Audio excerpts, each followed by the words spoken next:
Kusema ukweli, kwa watu ambao mnaanzishaga biashara halafu mnakuwa busy na majukumu mengine, bad things kwa wale ambao wanaanzisha biashara hapa, yeye anaendelea kwenda na shughuli zingine aiza mbali nje ya nchi, mikoani na sehemu zingine.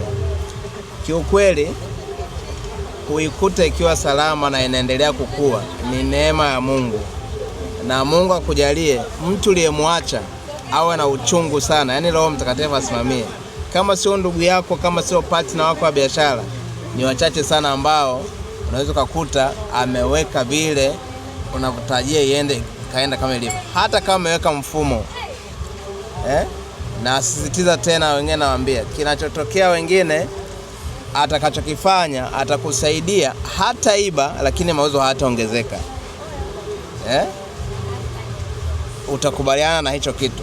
Kuna kamsemo kengine hakako rasmi akahusiana na content yangu hii, lakini wanasema biashara inayoibiwa sana ndio inayokuwa. Hiyo ni by things ya wahenga ndio wana hayo mambo, kwamba kitu kinachokuwa kikiibiwa kikinyakuliwa kuna huku ndio kinakuwa speed, maana yake kiko on fire sana. Lakini sasa sijui tutaendelea kuitafiti, lakini pointi yangu na ukusitiza, unapoanzisha biashara hakikisha umeconfirm mfumo wewe mwenyewe, yani kujiridhisha.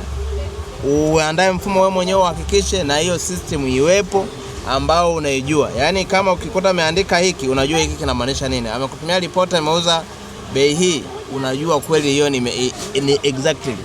Wale wengi walichokijikuta baada ya kuwa ameanzisha biashara, wao wako mbali, walichokifanya walikuta biashara yao imeenea iko vile vile, lakini hakuna mauzo.